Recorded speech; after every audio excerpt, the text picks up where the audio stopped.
Hello tout le monde, c'est Colépi pour No King Trading, j'espère que vous allez bien. On se retrouve pour la petite vidéo analyse fin de semaine, donc au programme comme d'habitude, les grosses capitalisations Bitcoin, Ethereum, et ensuite on passera aux alts que vous m'avez demandé sur le Discord. On va maintenant passer au graphique du BTC, comme il n'y a pas grand chose à ajouter de plus au niveau calendrier économique. Donc très simplement, je vais me mettre peut-être en unité de temps un peu inférieure. Donc on est dans un gros range depuis maintenant un petit moment, donc je peux dézoomer. Là c'est le range avec comme borne haute les 45 000, les bornes basses, la borne basse pardon 32 000. Et entre les deux c'est évidemment bourré de pièges. Donc là on a turbo ici, il y avait énormément de FVG, donc du fair value au gap. On est venu chercher les personnes qui avaient mis leur stop loss, enfin, qui avaient pris une vente sur ces niveaux et qui avaient mis leur stop loss ici. Donc on est venu les chercher à ce niveau-là. Grosse redescente, on ratterrit sur le support, on fait mine de rebondir sur le support, on manipule très proprement le marché et on regagne. Donc vous voyez c'est bourré de pièges en ce moment, hein. C'est très clair, c'est très visible. Donc là on manipule, on réintègre, on returbo à nouveau, donc les gens reprennent de l'opium comme pas possible. On se fait à nouveau stopper sur le niveau des 45 000. Derrière, on redescend et actuellement, on a pas mal squatté support, re-gap haussier. Donc là, ce qui veut dire qu'à mon avis, il y a énormément de gens qui avaient pris un short ici qui se sont fait totalement piéger. Et du coup, maintenant, à nouveau, on est revenu sur ce support. Derrière, on redécolle. Donc vous voyez, c'est extrêmement piégeux en ce moment. Si vous avez des difficultés à trader, je vous rassure, j'ai pas mal aussi de difficultés. Donc c'est surtout sur BTC. BTC que je trouve très piégeux. Autant il y a des alts où il y a vraiment des signaux assez clairs. Donc là, AAVE en ce moment, je trouve qu'il est assez propre graphiquement. Et j'aimerais bien prendre une entrée du coup sur la FVG qui s'écrit ici. Mais bref, on en reparlera peut-être après. Du coup, pour les niveaux qui m'intéressent sur BTC, donc assez simplement, hop, on a ce niveau-là, NPOC, et ici, donc vous le voyez pas, mais c'est un pour high. Donc ici, ça peut être un niveau qui est extrêmement intéressant d'aller rechercher. Et encore mieux, si on a un rejet dessus, pourquoi pas ouvrir un short. Ça pourrait être vraiment intéressant. Donc évidemment, sur de la divergence CVD, sur du footprint qui m'intéresse, sur toutes ces choses, mais le pour high qui se situe ici m'intéresse beaucoup personnellement. Donc ça c'est pour la hausse, donc ensuite on aura la Monthly Open mais qui devrait pas non plus être hyper relevante, et après ce gros niveau des 45 000 à passer si on arrive à déjà passer ce niveau-là qui me paraît très important à noter. Donc ensuite les 45-46 000 en fait si on les passe, bah, là c'est déjà beaucoup plus simple, on aura déjà une visibilité beaucoup plus claire sur la suite des événements. Je pense que si on arrive à passer et réclamer le niveau des 45 000, on devrait être free pour une nouvelle jambe haussière, sauf grosse manipulation, et à ce moment-là on ferait juste ça. Ça serait assez bref s'il y avait une manipulation. Si le breakout est franc, vous le voyez avec du volume, donc vous activez l'indicateur de volume, vous voyez que le breakout de ce niveau-là, il est fait avec du volume, vous voyez qu'on le reteste derrière, oui là il y a de très fortes chances pour qu'on continue cette hausse. Et du coup, au contraire, à la baisse, je vais enlever le volume, à la baisse, le niveau qui est extrêmement intéressant, donc je l'ai annoté ici, mais il y a ce support qui est absolument obvious pour tout le monde. Tout le monde surveille ce niveau des 37 500, 37 500 on va dire, et tout le monde, tous les gens qui ont racheté sur ces niveaux, ici, ils ont mis leur stop loss ici, là sur le dollar que vous voyez là. Donc si on pourrait venir les chercher et regagner, là ça peut être intéressant de rentrer long, parce que ça veut dire que c'était une manipulation de marché, donc évidemment ce que j'aimerais bien voir dans ce cas de figure, c'est des gros volumes entrants sur la footprint, des gros volumes entrants tout court. Donc là vous pouvez assez simplement le voir avec l'outil volume, ou encore une fois des divergences CVD. C'est pareil, c'est des choses qui m'intéressent, surtout quand on arrive sur des niveaux cruciaux comme ça pourrait être vachement intéressant de checker le footprint et pourquoi pas prendre une position longue si on vient liquider ces gens-là. Donc c'est pour ça que je surveille pas mal de choses en ce moment, donc que ce soit à la hausse ou à la baisse, j'ai pas de biais en particulier étant donné que j'ai pas de position ouverte. Donc assez simple, assez simple, donc j'ai juste simplement pas pris de position. Donc voilà, je pense qu'on a à peu près fait le tour pour le BTC. On va maintenant passer rapidement sur le graphique d'Ethereum. Donc Ethereum qui est toujours du coup dans une tendance très baissière, donc là ça fait vraiment un moment qu'on en parle, mais c'est toujours le cas. Comme d'habitude, ce que je vais vous dire c'est que le restant de mes ordres est placé sur ces niveaux. Par contre, récemment j'ai vu une théorie qui était relativement intéressante, je crois que c'était par un tweetos américain, Trader CZ ou quelque chose comme ça, je sais plus exactement, mais qui disait que c'était possible qu'on ait un gros bearish retest, donc ce qui serait relativement intéressant. Donc en gros là il y a pas mal de FVG, du Fair Value Gap, donc je vais vous la noter. Et j'ai trouvé effectivement intéressant la théorie d'un bon gros bearish retest ici. Donc je vais le mettre en FVG. Et qui pourrait franchement être très pertinente étant donné qu'il y aurait un changement de structure, ça pourrait mettre pas mal de gens dans le panneau. Donc franchement, aller chercher ce gap-là, je pense que déjà, ça serait à la cassure de cette résistance-là, je pense que beaucoup de gens vont rentrer à l'achat, combler ce FVG et derrière faire une nouvelle jambe plus baissière. Donc vous voyez, si je me mets en weekly, ça fait que la structure du marché, elle aurait relativement peu changé. Donc ce serait complètement possible en fait. Ce serait vraiment un scénario très intéressant et surtout qui piégerait pas mal de gens. Donc à ce stade, c'est juste une théorie, encore une fois, elle vient pas de moi, mais j'ai trouvé que c'était assez pertinent, que ça pourrait mettre pas mal de gens dans le panneau. Donc franchement, pourquoi pas, c'est quelque chose que je trouve intéressant. Sinon, du coup, les niveaux sont globalement toujours les mêmes. Ici, on a le niveau qui doit tenir absolument, donc c'est le niveau qu'on a pas mal retesté. Ici, il y a nécessairement énormément de liquidité parce que c'est deux mèches qu'on a fait, et du coup, il y a beaucoup de gens, donc par exemple, les gens qui achètent ici mettent très probablement leur stop loss ici. Donc c'est pour ça que derrière, on a des grosses mèches et on part directement. Donc ça pourrait évidemment être extrêmement intéressant. Personnellement, je ne trade pas du tout Ethereum en ce moment, étant donné que je trouve qu'il est très corrélé à BTC.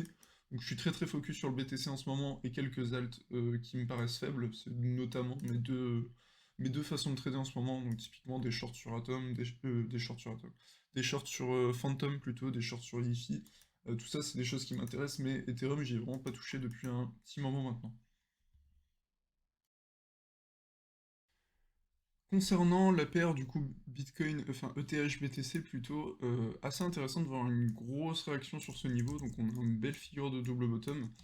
Ça reste assez intéressant dans le sens où pour le moment les sommets sont toujours de plus en plus bas. Donc pour moi là, à ce stade, mon scénario est toujours valide, et je pense que je garderai mes ordres sur ETH à 2000 $, même si on vient s'affranchir des sommets ici. Donc j'ai quand même comment dire, une conviction que ETH finira à 2000 et 1800 $, donc pourquoi peut-être à tort, hein, évidemment. À ce moment-là, bah tant pis, je rachèterai plus haut, mais j'ai quand même la conviction que ETH finira à 2000, 1800 $, peu importe si on a du coup un gros bearish retest, comme je l'ai dit. À mon sens, tant qu'on ressort pas de ce canal, c'est ok, et j'ai toutes les chances d'obtenir de l'Ethereum à 1800-2000 $. C'est vraiment le niveau que je vise, et ça peut changer sous réserve qu'on ressorte de ce range en fait, ce range-là des 77 000 Satoshi à 56 000 Satoshi. C'est le range sur lequel je compte pas mal pour me guider en fait, pour me guider dans mon avis. Et tant qu'on ne sort pas de ce niveau, j'ai pas vraiment de raison de repasser à l'achat sur Ethereum de manière prématurée, pardon. On va maintenant passer aux alts que vous m'avez le plus demandé sur le Discord No Liking Trading. Donc évidemment, si vous n'avez pas encore rejoint le Discord, je vous invite à le faire, vous trouverez le lien dans la description. Donc en premier lieu, on a le GLD, donc le GLD qui est toujours un token très intéressant, donc notamment dans cette configuration. Donc à savoir, on avait un sommet ici qui était plus bas que le précédent, et on a réussi à s'en affranchir. Donc même celui-ci, si vous le comptez comme sommet, pardon, on a réussi pour le moment à s'en affranchir. Donc, ce que attendent beaucoup de gens, c'est un rallye autour des 200 $. Donc, 200 $, ce qui semble cohérent, étant donné que c'est le niveau sur lequel on a buté précédemment. Donc, ici et ici, pareil, ça en fait un point pivot à peu près sur les 200 $. Donc, personnellement, je suis plus partisan du niveau de prix des 194 $. Donc, pourquoi? Assez simplement parce que si on se rapproche en 4 heures, on peut voir qu'on a ici un dernier buy avant un gros sell-off. Donc ça, c'est typiquement le niveau qui m'intéresse, étant donné que ça pourrait être le niveau où le Composite Man vient fermer ses positions acheteuses qu'il a utilisées pour créer de la liquidité sur ce niveau. Donc ça peut être extrêmement intéressant ici de surveiller, hop, ce niveau des 194 $, donc soit pour ouvrir un short, soit pour prendre vos profits si vous êtes déjà long, mais je me méfierais un peu plus qu'on aille chercher les 200 $. Donc si j'active le VPSV, hop, on a quand même une belle NPOC sur ce niveau, et également une très belle sur ce niveau ici des 183 $. Donc on va pas toutes les annoter, on va essayer de rester sur la price action bête et méchante, mais à annoter quand même ces deux NPOC, vous pouvez évidemment le faire. Donc, ce qu'il faut également repérer, c'est qu'on a un peu de FVG ici. Hop. Donc FVG Fair Value Gap. Est-ce que ça veut dire mécaniquement qu'on est forcé de le combler? Non. Mais par contre, c'est quelque chose qui peut vous aider à ne pas paniquer. Donc par exemple, si vous êtes rentré en position ici, hop, je vais reprendre mon pinceau. Si vous êtes rentré en position ici, ici, ou bref, ici, vous risquez un peu de paniquer si vous voyez qu'on revient sur ces niveaux. Alors que si vous repérez au préalable la FVG, vous pouvez vous dire maintenant on vient juste combler ce gap et ça reste très très intéressant. Donc évidemment il faut pas toujours psychoter, donc idéalement quand vous prenez une position, libérez-vous de votre écran après, lancez une game de LoL, faites quelque chose d'autre, mais je dois avouer que personnellement mes positions prennent bien mieux quand je suis hors des écrans par la suite. Donc moi, ce qui m'intéresserait actuellement sur Ethereum, étant donné que je suis pas en position, c'est évidemment qu'on vienne combler ce FVG et que je vois des choses qui m'intéressent ici. Donc typiquement du gros volume entrant sur ces niveaux, ça m'intéresserait parfaitement afin de passer à l'achat et à ce moment-là, comme target, les 192, 188 dollars. J'ai pas envie d'entrer en position maintenant parce qu'il n'y a rien qui m'intéresse, il n'y a rien qui me pousse à l'achat dans l'immédiat. Si je vois que cet FVG est bien comblé et qu'on ressort bien de ce niveau, oui, ça m'intéresserait de prendre un trade à l'achat. Donc de même, hop, sur EGLD BTC, on va regarder de suite. Hop, impeccable. EGLD BTC, donc on est parvenu à s'affranchir de ce niveau qu'on a, sur lequel on a pas mal buté. Hop, donc ici, donc le niveau des 3800 Satoshi. Et c'est un niveau qu'on avait déjà testé en tant que résistance ici, testé en tant que support ici, enfin bref. C'était un niveau assez important, donc c'est rassurant pour le moment de voir qu'on a réussi à passer au-dessus. Et le prochain gros niveau, c'est les 48 000, enfin bref, quasiment les 5000 Satoshi. Donc c'est vraiment intéressant, il faut vraiment que ce niveau, ce point pivot tienne. Et sinon, après ça, on a une tendance haussière en 4 heures assez claire sur le BTC du coup, parce qu'on a bien fait un sommet ici sur ce niveau-là, un creux qui est plus haut que le précédent qui se trouve ici, et une belle impulsion haussière par la suite qui nous a amené sur un HH, et pour le moment, on aimerait évidemment voir ce point des 3800 tenir.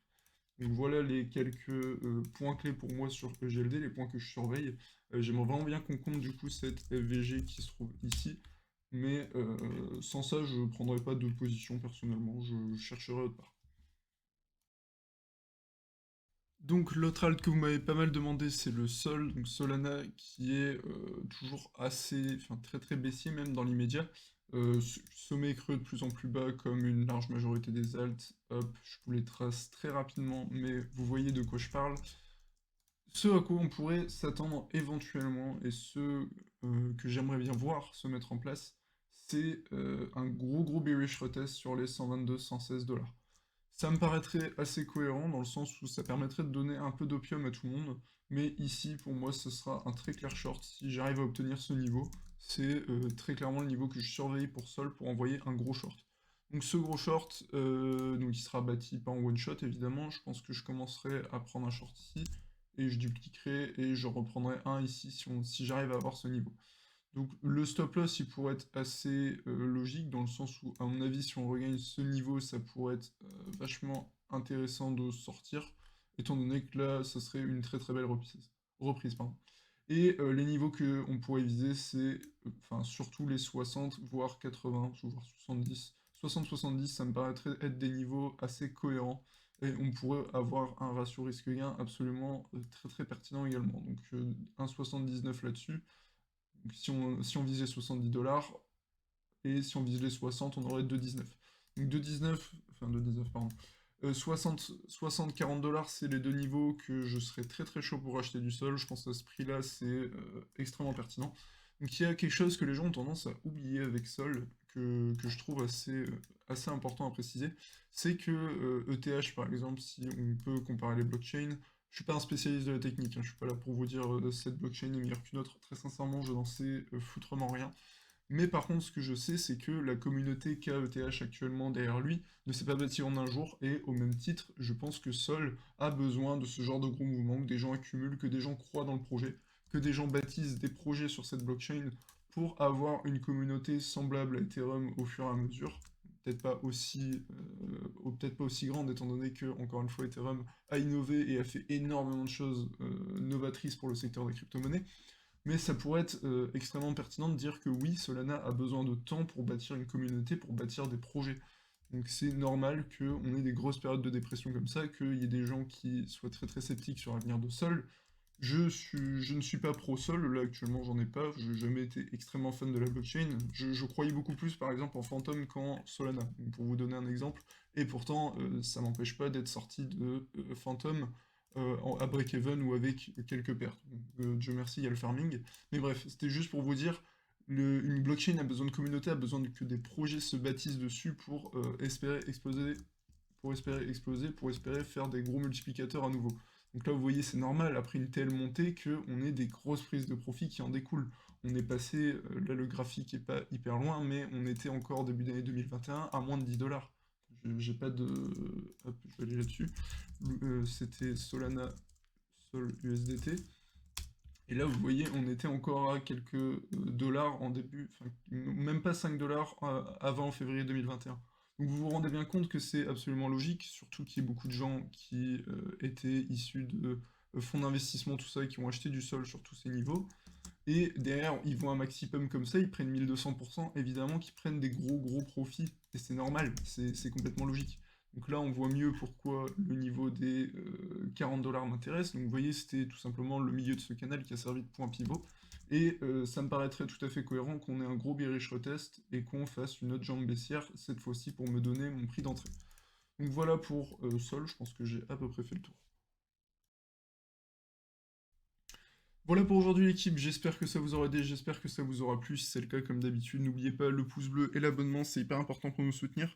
Je vous invite encore une fois à rejoindre le Discord de la King Trading dont vous trouverez le lien dans la description. Et pour terminer, notre partenaire officiel pour trader les crypto-monnaies c'est Bybit et vous trouverez un lien de parrainage dans la description. Sur ce, je vous souhaite à tous un très bon week-end et surtout un bon trading. Salut!